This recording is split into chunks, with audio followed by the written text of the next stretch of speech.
You are currently looking at some radar imagery coming out of Naha here on Okinawa, and the eye of Typhoon Jelawat is directly overhead here by the early afternoon on the Saturday of the 29th of September 2012. This storm has been just bringing absolutely strong winds, high waves, and in some cases some devastation with damages to numerous buildings out here across portions of Okinawa and much of the southern Japanese islands. Let's start by showing you some photos coming out of Kadena Air Base here, where there has been many reports of cars being overturned. Actually, max winds recorded at Kadena were upwards of 179 kilometers per hour. That's right around 97 knots for anybody that is on the base there. So very strong winds indeed. That's why they do have these T-core effects in place, because many of the people there have not experienced typhoons, despite the fact we have seen two previous ones here in the last month. But this one definitely the stronger of the three as far as the damage to the base. There are many cars being overturned though,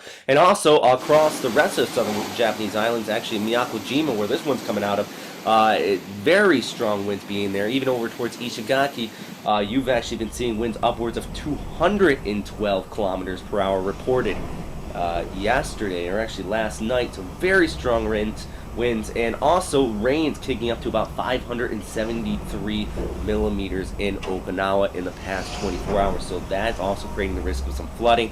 Right now, clear skies overhead if you're watching this while the eye is overhead, but on the other hand, as this radar imagery is showing, it's coming back around, and those winds are going to kick back up from the northwest vice the southeast. So anybody living on the northern portions of the island here, you're going to be starting to experience the effects of the storm surge and those winds coming directly off the ocean. So those winds gusting up to nearly 100 knots very well could be experienced for you here coming through the next 12 hours. Now, there are a few good news, at least at this time, though. One is the fact I haven't seen any reports of any injuries or deaths coming out of the southern Japanese islands, which is very good news. These buildings across the area, that is one thing that is not sustaining too much damage. I did see a report from our videographer James Reynolds, who's out there in Okinawa right now, of a small farm being damaged, but as far as where people are inside of, at least from what I've seen so far, it does look like everything's going to be holding up. And the other saving grace here is that the storm system is encountering a lot of vertical wind shear, basically the jet stream coming in from the west. So much of the clouds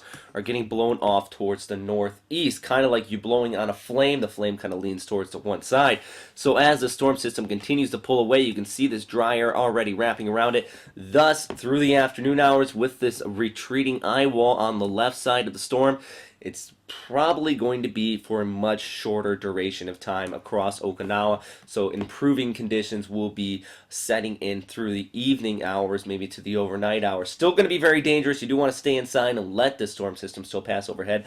But good news is that it should be for a shorter time, just because that dry air is going to be starting to circulate around this storm, and plus it will start to get a move on due to that jet stream. So where is it going to be going next? Well, let's take a look at the GFS model outlook. Now, granted, I think this is moving slightly fast, but it is starting to get a little bit more into sync of what JMA and JTWC are thinking here, is that it is moving off towards northwest, likely making a landfall around the Key Peninsula here by Sunday evening, and then going into Sunday overnight hours, and will be blowing through Tokyo, as well as much of the Japanese Alps here. Now, one thing that I do want to note about this is that the model keeps the storm system fairly in a cyclonic circulation, despite the fact it's running over the Japanese Alps.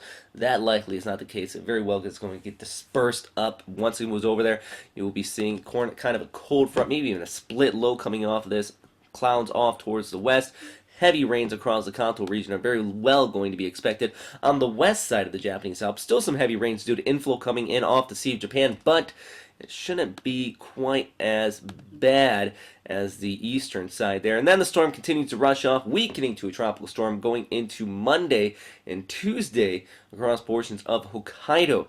But still, for the time being, I think that portions of the East Coast here, you definitely want to watch out for even typhoon strength gusts, tropical storm strength winds. Definitely are going to be seen out here. Maybe even some isolated areas that are completely open to the water. You might see some typhoon strength winds. Now, once again, though, as you've seen in Katina, do take proper precautions.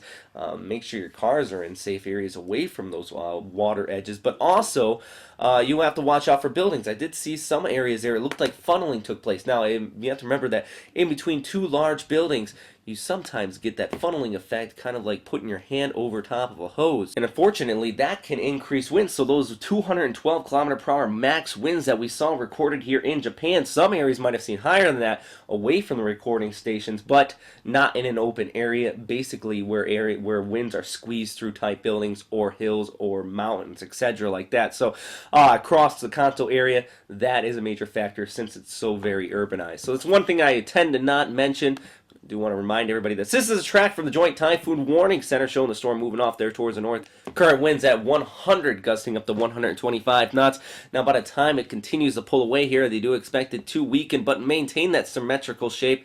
I really do think that much of the convection is still going to pull off there towards the north, but making a landfall just towards the east of the Kii Peninsula. They're looking at right in here, right around Nagoya, actually, with this storm still just about a severe tropical storm, according to the Joint Typhoon Warning Center. Let's take a look at what the Japan Meteorological Agency, the official agency here, is currently. And they have the storm moving a little bit farther towards the west around the Kii Peninsula. I do think that is more likely since that peninsula is kind of just jetting out there. Very mountainous in here. That should weaken the storm out, and they also expect it to weaken out.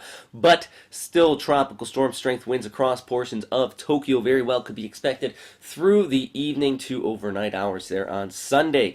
Once again, they have it moving off there towards the north. This point right here is at 29:15 Universal Time, so the storm should be off there towards the north. So once again, by the evening hours, I do expect rapidly improving conditions as that dry air starts to wrap around over Okinawa. But on the other hand, it's still going to be windy, so you're not going to see that decrease in visibility, but still some strong wind gusts will be kicking in until the storm system starts to move off here on Sunday. This is at 03 UTC, so this is about noon on Sunday, and then into the afternoon hours over the Kii Peninsula, and then moving off and towards the Kanto region. If anybody has any vacations out towards Fuji, right in that area, it's definitely going to be a windy one. I do think the climbing season is over on Fuji, but if you were to go up that mountain right now, definitely be a rough one going. So, as always, though, please continue to check in with the warnings here at the Japan Meteorological Agency. Do stay safe out there, everybody. Actually, let's take a look at what JMA is currently warning on here. This is about 04 UTC, or about 1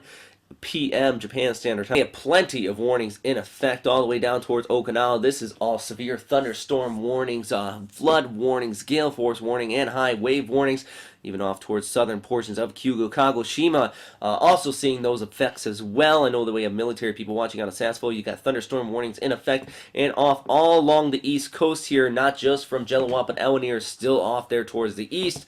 That's kicking up these high wave warnings up and down the coastline. So I do expect these all to continue to deteriorate. I do think that as the storm system continues to come up, the good thing about most of Japan here is that most of the buildings are built to withstand these tropical systems. So as long as you stay inside, stay away from any windows, and basically take all your loose debris from outside, should be okay here going through Sunday. And good news, it is a Sunday, so you definitely don't have to try to venture out and commute into work for most people as well. And on one more note, I know that we still have Jelawat continuing to pummel the southern Japanese islands. Now it's going to be heading off towards Kagoshima here in near future, but also Elwanir here, and then the models are starting to pick up on this one. The Joint Typhoon Warning Center already calling it a low potential. JMA expects it to become a tropical depression through the near future here. It's just an area just towards the east of Guam. We definitely want to watch this in the coming days. Very likely could continue to track off there towards the west along the southern periphery of this high pressure there. So definitely in our next update we'll have some more information on that, but already up to 9 minutes long here. I'm very surprised if anybody watches all the way through. If you did, please let me know in the comment box below. Also let me know if there's any way I can improve these updates. If you have any comments or suggestions, always love the feedback. And on top of that, if you have any photos or videos, please share them here as well. Thanks again for watching. Have a great day.